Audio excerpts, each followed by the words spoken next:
வணக்கம். தினமலர்.com மாலை 4 மணி செய்திகள். முக்கிய நிகழ்வுகள்.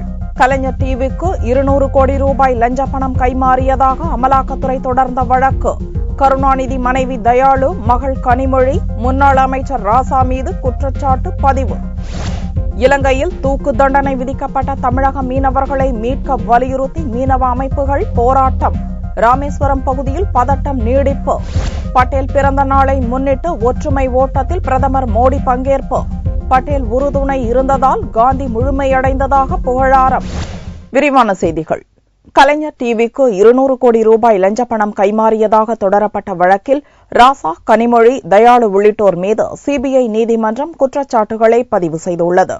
மத்திய தொலைத்தொடர்புத்துறை அமைச்சராக ராசா இருந்தபோது ஸ்வான் டெலிகாம் நிறுவனத்துக்கு சட்டத்துக்கு புறம்பான வழியில் 2G அலைக்கற்றை உரிமத்தை ஒதுக்கீடு செய்ததாகவும் அதற்கு பிரதிபலனாக 200 கோடி ரூபாய் லஞ்ச பணத்தை திமுக தலைவர் கருணாநிதி குடும்பத்துக்கு சொந்தமான கலைஞர் டிவிக்கு ஸ்வான் டெலிகாம் நிறுவனம் கொடுத்ததாகவும் சிபிஐ குற்றம் சாட்டியுள்ளது. அதன் அடிப்படையில் கடந்த ஏப்ரல் மாதம் ராசா மீதும் கலைஞர் டிவி பங்குதாரர்கள் என்ற முறையில் கனிமொழி MP, கருணாநிதி மனைவி தயாளு உள்ளிட்ட 10 பேர் மீதும், கலைஞர் டிவி உள்ளிட்ட 9 நிறுவனங்கள் மீதும் அமலாக்கத்துறை குற்றப்பத்திரிகை தாக்கல் செய்தது. 19 பேர் மீதும் கிரிமினல் சதி, சட்ட விரோத பண பரிமாற்ற தடுப்பு சட்டம் உள்ளிட்ட சட்ட பிரிவுகளில் அமலாக்கத்துறை குற்றம் சாட்டியிருந்தது. வெள்ளியன்று டெல்லி பாட்டியாலா நீதிமன்றத்தில் இவ்வழக்கு விசாரணைக்கு வந்தபோது 19 பேர் மீதும் குற்றச்சாட்டுகளை பதிவு செய்வதாக நீதிபதி OP சைனி அறிவித்தார். 19 பேர் மீதான குற்றச்சாட்டுகளுக்கு முகாந்திரம் இருப்பதாக நீதிபதி சைனி கூறினார். அப்போது ராசா, கனிமொழி உள்ளிட்ட குற்றம் சாட்டப்பட்டவர்கள் அமலாக்கத்துறை குற்றச்சாட்டுகளுக்கு ஆதாரங்கள் இல்லை, தாங்கள் நிரபராதிகள் என்று கூறினர். 19 accused have been charged, so whatever was stated in the complaint has been accepted in toto by the learned special judge, and as it is a complaint case, the matter has now been fixed for 11th of this month. From that day, the complainant's evidence is going to start. See, there is no procedure of accepting or contesting the charges. When the court frames charges, the question is asked from the accused whether you plead guilty, yes, no. And all our clients have pleaded not guilty. MK Dayalu did not appear personally. She had sought permission to plead not guilty through her lawyer.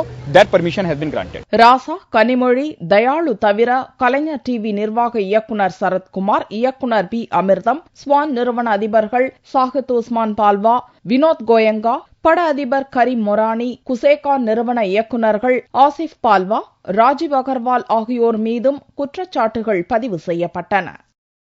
தமிழக மீனவர்களுக்கு இலங்கை நீதிமன்றம் தூக்கு தண்டனை விதித்ததை அடுத்து தங்கச்சிமடம் பகுதியில் தொடர்ந்து பதட்டம் நீடிக்கிறது. மீனவ அமைப்புகள் மாநிலம் தழுவிய போராட்டத்திற்கு அழைப்பு விடுத்துள்ளன. போதைப் பொருள் கடத்திய வழக்கு தொடர்பாக ராமநாதபுரம் மாவட்டம் தங்கச்சி மடத்தைச் சேர்ந்த 5 மீனவர்களுக்கு வியாழனன்று இலங்கை நீதிமன்றம் தூக்கு தண்டனை விதித்து தீர்ப்பளித்தது. இதனால் மீனவ கிராமங்களில் அதிர்ச்சியும் சோகமும் ஒருங்கே உருவாகியுள்ளது. தண்டனை கொடுத்துக்கு எங்களுக்கு எல்லாருக்குமே ரொம்ப பாதிக்கப்பட்டு போய் கொந்தளிச்சு போய் இருக்கோம். இவ்வளவு காலமா எங்களுக்கு பொருளாதாரத்தை தான் முடக்குனாங்கள ஒழிஞ்சு இப்ப உயிருக்கே உத்தரவாதம் இல்ல இருக்கும்போது எல்லாரும் கொந்தளிச்சு போய் இருக்கோம். அந்த குழந்தைங்களுக்கு பெற்றோர்கள் இழந்த குழந்தைகள் அவ்வளவு தவிச்சு போய் இருக்குது. இதுக்கு மத்திய அரசு ஏதாவது முடிவு எடுத்து இதுக்கு ஒரு தீர்ப்பு சொல்லணும். இலங்கை நீதிமன்ற தீர்ப்பை கண்டித்து யாகப்பார் நகரில் உள்ள ரயில் தண்டவாளத்தை 89 மீட்டர் தூரம் பெயர்த்தெடுத்தும் ராமேஸ்வரத்திலிருந்து பாம்பன் வந்த அரசு பேருந்திற்கு தீ வைத்தும் போராட்டக்காரர்கள் வன்முறையில் ஈடுபட்டனர்.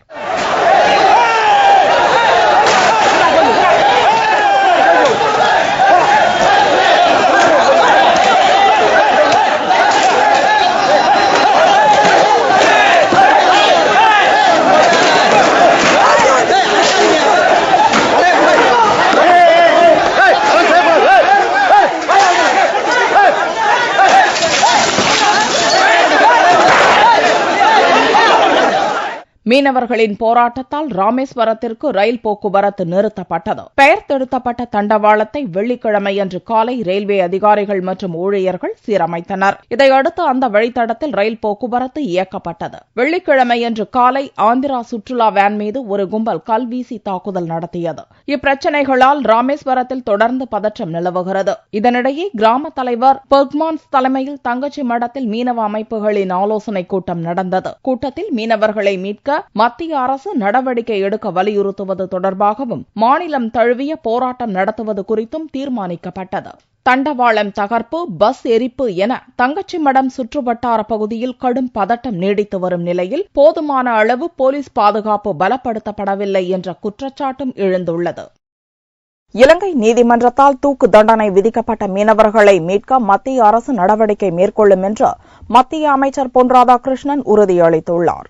தங்கச்சி மடத்தைச் சேர்ந்த மீனவர்கள் 5 பேருக்கு போதைப்பொருள் கடத்திய குற்றச்சாட்டின் அடிப்படையில் இலங்கை நீதிமன்றம் தூக்கு தண்டனை விதித்திருப்பதை அடுத்து மீனவர்கள் மத்தியில் கடும் கொந்தளிப்பு ஏற்பட்டுள்ளது. இந்நிலையில் தமிழக பாரதிய ஜனதா தலைமை அலுவலகம் மத்திய கனரக தொழிற்துறை இணையமைச்சர் பொன் ராதாகிருஷ்ணன் செய்தியாளர்களை சந்தித்தார். தண்டனை பெற்ற தமிழக மீனவர்களை மீட்க இந்திய தூதரகம் மூலம் இலங்கை உச்சநீதிமன்றத்தில் மேல்முறையீடு செய்யப்படும் என்றும் அதற்கான நடவடிக்கைகளை மத்திய அரசு மேற்கொண்டுள்ளதாகவும் பொன் ராதாகிருஷ்ணன் தெரிவித்தார். துரித நடவடிக்கை எடுத்து 5 மீனவருடைய விடுதலைக்காக முயற்சிகளை மேற்கொண்டிருக்கின்றது. இந்த 5 மீனவருடைய வழக்குகளை சந்திப்பதற்காக இலங்கையில் இருக்கக்கூடிய நம்முடைய தூதரகம் அதில் நேரடியாக மேல்முறையீடு செய்வதற்கு இந்த அரசாங்கம் பணித்திருக்கிறது. இலங்கை கடற்படையால் சிறைப்பிடிக்கப்பட்ட 500க்கும் மேற்பட்ட தமிழக மீனவர்கள் மத்திய அரசின் நடவடிக்கைகளால் சமீபத்தில் மீட்கப்பட்டுள்ளதாகவும் பொன் ராதாகிருஷ்ணன் சுட்டிக்காட்டினார். வல்லபாய் பட்டேல் பிறந்த நாளை முன்னிட்டு டெல்லியில் நடந்த ஒற்றுமைக்கான ஓட்டத்தில் பிரதமர் மோடி, மத்திய அமைச்சர்கள் உள்ளிட்ட பல்லாயிரக்கணக்கானோர் பங்கேற்றனர். முன்னாள் பிரதமர் நேருவின் அமைச்சரவையில் நாட்டின் முதலாவது உள்துறை அமைச்சராக இருந்த சர்தார் வல்லபாய் பட்டேலின் 139வது பிறந்த தினமான அக்டோபர் 31ஆம் தேதி தேசிய ஒருமைப்பாடு தினமாக அனுசரிக்கப்பட்டது. இந்நிகழ்வு மற்ற தலைவர்களின் பங்களிப்பை சிறுமைப்படுத்தும் முயற்சி அல்ல என மத்திய அரசு விளக்கமளித்த நிலையில் டெல்லியில் ஒற்றுமைக்கான ஓட்டம் நடந்தது. ஓட்டத்தை கொடியசைத்து துவக்கி வைத்து பேசிய பிரதமர் நரேந்திர மோடி, நாட்டின் சுதந்திர போராட்டத்தில் தேசத்தந்தை காந்தியும் சர்தார் வல்லபாய் பட்டேலும் ஒருங்கிணைந்து பணியாற்றியதை நினைவு கூர்ந்தார். வரலாற்று சிறப்புமிக்க உப்பு சத்தியாகிரக போராட்டத்தை திட்டமிடும் பொறுப்பை பட்டேலிடம் காந்தி ஒப்படைத்ததாக சுட்டிக்காட்டிய மோடி, விவேகானந்தர் இல்லாமல் ராமகிருஷ்ண பரமஹம்சர் முழுமை பெறாதவராக காணப்பட்டதைப் போல பட்டேலுடன் இருந்ததால் தான் காந்தி முழுமையடைந்ததாக கூறினார். மகாத்மா காந்தி को देखते हैं तो लगता है कि सरदार साहब के बिना गांधी भी अधूरे लगते हैं. ये एक अटूट नाता था, ये अटूट जोड़ी थी. முன்னாள் பிரதமர் இந்திரா கொலையால் பட்டேலின் பிறந்த நாளில் சீக்கியர்களுக்கு எதிரான கலவரம் நடந்ததை தனது பேச்சில் குறிப்பிட்ட மோடி, அது ஒரு சமுதாயத்தினரின் இதயத்தை மட்டும் காயப்படுத்தவில்லை, நாட்டின் 1000 ஆண்டு பாரம்பரியத்தின் இதயத்தையே குத்தி கிழித்து விட்டது என்றார். இந்திராவின் நினைவு நாளில் அவரை நினைவு கூர்வதில் நாட்டு மக்களுடன் இணைவதாகவும் மோடி கூறினார். ஓட்டத்தை துவக்கி வைத்ததுடன் இந்தியா கேட் வரை கூட்டத்தினருடன் பிரதமர் மோடியும் சென்றார். மத்திய அமைச்சர்கள் சுஷ்மா ஸ்வராஜ், வெங்கையா நாயுடு, கிரிக்கெட் வீரர் கௌதம் காம்பீர், குத்துச்சண்டை வீரர் சுஷில் குமார் மற்றும் ஆயிரக்கணக்கான மாணவ மாணவிகள், இளைஞர்கள் இதில் கலந்து கொண்டனர். முன்னதாக மத்திய அமைச்சர்கள் பாரதிய ஜனதா கட்சியினர் புடைசூழ பார்லிமென்ட் தெருவில் உள்ள சர்தார் பட்டேல் சிலைக்கு பிரதமர் மோடி மலரஞ்சலி செலுத்தினார். இந்திரா நினைவு நாளை முன்னிட்டு அவரது நினைவிடத்தில் ஜனாதிபதி, துணை ஜனாதிபதி உள்ளிட்ட தலைவர்கள் அஞ்சலி செலுத்தினர். பிரதமர் மோடி மற்றும் மத்திய அமைச்சர்கள் இதில் பங்கேற்கவில்லை.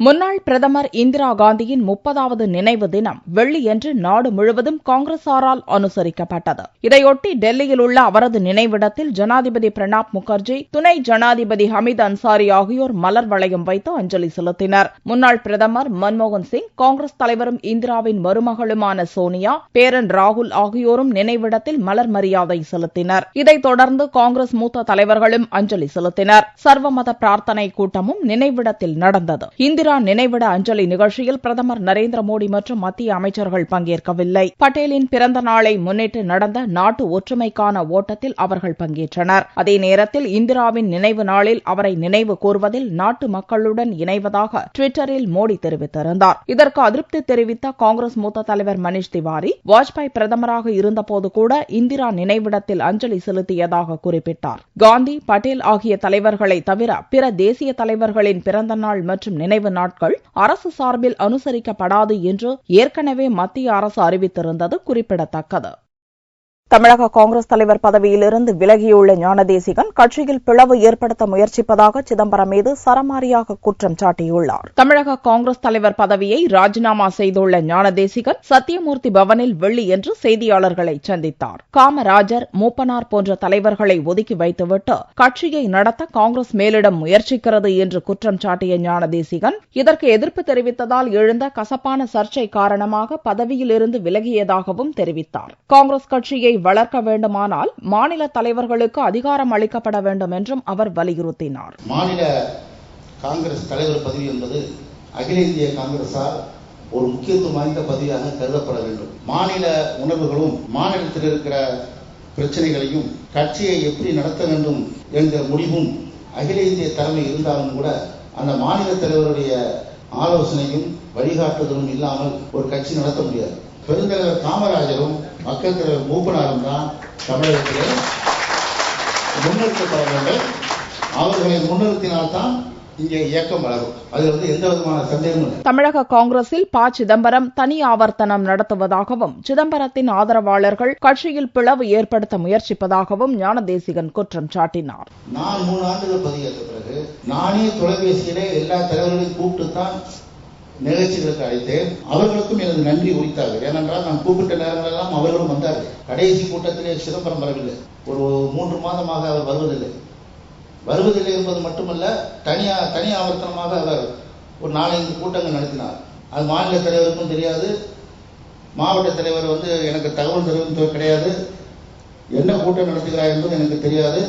ஆனால் கூட்டம் நடந்தது. முன்னாள் மத்திய அமைச்சரின் ஆதரவாளராக கருதப்படும் ஞானதேசிகன் மாநில காங்கிரஸ் தலைவர் பதவியிலிருந்து விலகியிருப்பதை அடுத்து வாசன் ஆதரவாளர்கள் புதுக்கட்சி கோஷத்தை மீண்டும் துவக்கியுள்ளனர்.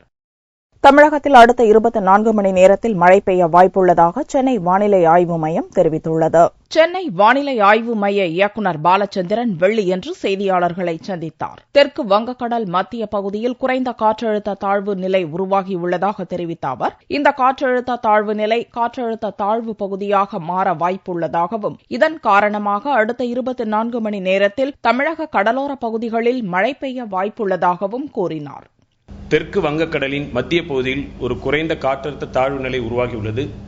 வரும் 24 மணி நேரத்தில் இந்த காற்றழுத்த தாழ்வு நிலை குறைந்த காற்றழுத்த தாழ்வு பகுதியாக மாறும் வாய்ப்புள்ளது. இதன் காரணமாக தமிழகத்தின் கடலோர மாவட்டங்களில் ஒரு சில இடங்களில் மழையும் ஓரிரு இடங்களில் கனமழையும் பெய்யக்கூடும். உள் மாவட்டங்களை பொறுத்தவரையில் ஓரிரு இடங்களில் மழை பெய்யக்கூடும். சென்னை பொறுத்தவரை வானம் மேகமூட்டத்துடன் காணப்படுவதுடன் ஓரிரு முறை மழை அல்லது இடியுடன் கூடிய மழை பெய்யக்கூடும். வடகிழக்கு பருவமழை இந்த வருடம் அக்டோபர் 31ஆம் தேதி வரை வழக்கத்தை விட 38% அதிகமாக பெய்துள்ளதாகவும் பாலச்சந்திரன் தெரிவித்தார். மழையால் பாதிக்கப்பட்ட விளைநிலங்களை அதிகாரிகள் பார்வையிடாததை கண்டித்து தஞ்சையில் கலெக்டரை விவசாயிகள் முற்றுகையிட்டனர். தஞ்சை மாவட்ட விவசாயிகள் குறைதீர் கூட்டம் கலெக்டர் சுப்பையன் தலைமையில் நடந்தது. கூட்டத்தில் பங்கேற்க கும்பகோணம், பட்டுக்கோட்டை, தஞ்சை ஆகிய பகுதிகளைச் சேர்ந்த விவசாயிகள் வந்தனர். மழையால் பாதித்த விளைநிலங்களை அமைச்சர்கள் மற்றும் அதிகாரிகள் பார்வையிடவில்லை என்று குற்றம் சாட்டி கலெக்டரை விவசாயிகள் முற்றுகையிட்டனர். விவசாயிகள் குறைதீர் கூட்டத்திலிருந்து நான் கழுத்துல மாலை போட்டு வச்சு வந்திருக்கேன். ஏன்னா விவசாயிகளுக்கு எங்க எப்ப பார்த்தாலும் இவங்க விவசாயிகளை பலிகடை ஆக்குறாங்க. தொடர்ச்சியா மழை பெஞ்சுக்கிட்டு இருக்கு. இதை அதிகாரிகளும் அமைச்சரும் பார்வையிடல. உடனே பார்வையிட்டு ஏக்கருக்கு 20,000 நிவாரணம் வழங்கணும். அது மட்டும் இல்லாம நான் கரும்பு வெட்ட போற சமயத்துல இப்ப அறிஞர் சக்கர ஆலையில ஸ்ட்ரைக் நடந்துகிட்டு இருக்கு. உடனடியாக அந்த ஸ்ட்ரைக்கை முடிவுக்கு கொண்டு வரணும்னு கேட்டுக்கிறோம். தங்களை பலியாடுகளாக அரசு பாவிப்பதாக கூறி கழுத்தில் மாலையோடு விவசாயிகள் நூதன போராட்டம் நடத்தினர். இதேபோன்று 100 நாள் வேலை திட்டம் செயல்படுத்தாததை கண்டித்து திருவோடு ஏந்தியும் சர்க்கரை ஆலைகள் கரும்புக்கான நிலுவைத் தொகையை செலுத்த கோரி கண்களில் கருப்பு துணி கட்டியும் விவசாயிகள் தங்களுடைய எதிர்ப்பை தெரிவித்து கூட்டத்திலிருந்து வெளிநடப்பு செய்தனர். கனமழையினால் மேட்டுப்பாளையம் பகுதியில் கைத்தறி நெசவு கூடங்களில் உற்பத்தி முடங்கியது. கோவை மாவட்டம் மேட்டுப்பாளையம், சிறுமுகை, ஆலங்கொம்பு பகுதிகளில் கைத்தறி நெசவு தொழில் முக்கிய தொழிலாக உள்ளது. இந்த பகுதியில் பெய்த கனமழையால் கூடங்களில் உள்ள நெசவு செய்யும் குழிகளில் ஊற்று நீர் ஏற்பட்டு தண்ணீர் தேங்கியுள்ளது. நூல் மற்றும் நெசவு உபகரணங்கள் ஈரப்பதத்துடன் இருப்பதால் கைத்தறி புடவைகள் உற்பத்தி முடங்கியுள்ளது. நாங்க ஆலங்கொம்புங்க, எங்களை சுத்தி 10 கிராமங்கள் நிறைய இருங்க. 5000 நெசவாளர்கள் நிறைய பேர் இருக்கிறாங்க. ஆண்கள் பெண்கள் எல்லாருமே நாங்க நெய்யறோம். ஆனா இந்த 10 நாளா மழை பெஞ்சதுல ஃபுல்லா 2 நாளா தறி குடி போட்டு நிறைஞ்சிருச்சு. எல்லா தறியில போட்ட சேலைங்க எல்லாம் நஷ்டமாயிட்டு இருக்கு. ஒரு சேலை 3000, 6000, 5000 வருதுங்க. எல்லாம் நெஞ்சனால நெய்ய முடியாம கஷ்டப்பட்டு இருக்கிறோம். எல்லாம் இப்போ சுத்தி இருக்கிற 10 கிராமங்களும் இதனால ரொம்ப நாங்க பாதிக்கப்பட்டிருக்கிறோம். மழையால் தங்களுக்கு ஏற்பட்ட பொருளாதார இழப்பை சரி செய்ய அரசு நிவாரணம் வழங்க வேண்டும் என்றும் தொழிலாளர்கள் கோரிக்கை விடுத்தனர். திருச்சி விமான நிலையத்தில் அடுத்தடுத்து 3 கார்கள் மோதி விபத்துக்குள்ளாயின. திருச்சி பன்னாட்டு விமான நிலையத்தில் ஆயிரக்கணக்கானோர் வந்து செல்கின்றனர். வெள்ளியன்று காலை திருச்சி KK நகரைச் சேர்ந்த பாரதியார் ஜோசப் தனது நண்பரை குவைத்துக்கு அனுப்புவதற்காக காரில் விமான நிலையம் வந்தார். அப்போது அந்த கார் முன்னால் நின்ற திருவாரூர் மாவட்டத்தைச் சேர்ந்த பாலாஜி என்பவரின் கார் மீது மோதியது. இதனால் பாலாஜியின் கார் உருண்டு சென்று பார்க்கிங் பகுதியில் நின்றிருந்த தென்காசியைச் சேர்ந்த உத்தமிநாதன் என்பவர் கார் மீது மோதி நின்றது. இந்த விபத்தில் பாலாஜிக்கு காயம் ஏற்பட்டு சிகிச்சைக்காக திருச்சி அரசு மருத்துவமனையில் அனுமதிக்கப்பட்டார். வண்டி இவங்க பார்க்கிங்ல இருந்து எடுத்திருக்காங்க, கீழே இருக்க வண்டி. அந்த வண்டி டிரைவர் இன்னொருத்தட்ட ஓட்ட கொடுத்திருக்காரு. அவருக்கு வண்டி ஓட்ட தெரியல. அவர் என்ன பண்ணிட்டாரு, ஆக்சிலேட்டரை பிரேக் நினைச்சு ஆக்சிலேட்டர் அதிகமா கொடுத்ததுல வண்டி ஏறி நிக்குது. நல்ல வேலை இங்க யாரும் இல்ல, அதனால சேஃபா தப்பிச்சாச்சு. காரோட போச்சு. அவரோட வண்டியில வந்த டிரைவர் தம்பி ஒருத்தர் ஓட்டிருக்காரு. அவருக்கு கையில அடிபட்டு இருக்குது. அவருக்கு அடி, மற்றபடி தலையில என்னன்னு தெரியல. இப்ப GHல இருக்காங்க. இந்த சம்பவம் குறித்து திருச்சி தெற்கு போக்குவரத்து புலனாய்வுத்துறை போலீசார் வழக்கு பதிவு செய்து விசாரணை மேற்கொண்டு வருகின்றனர். தங்கத்தின் விலை தொடர்ந்து சரிந்து வருகிறது. வெள்ளிக்கிழமையன்று சவரனுக்கு ஒரே நாளில் 168 ரூபாய் குறைந்திருந்தது. ஒரு சவரன் தங்கம் 20,008 ரூபாய்க்கு விற்பனையானது. 1 கிராம் ஆபரண தங்கம் 2,501 ரூபாயாக இருந்தது. வெள்ளி கிராமுக்கு 1 ரூபாய் 40 காசுகள் குறைந்து 1 கிராம் 38 ரூபாய் 80 காசுகளுக்கு விற்பனையானது. பார்வெள்ளியின் விலை 36,285 ரூபாயாக இருந்தது. மீண்டும் செய்திகள் இந்திய நேரப்படி இரவு 8 மணிக்கு. வணக்கம்.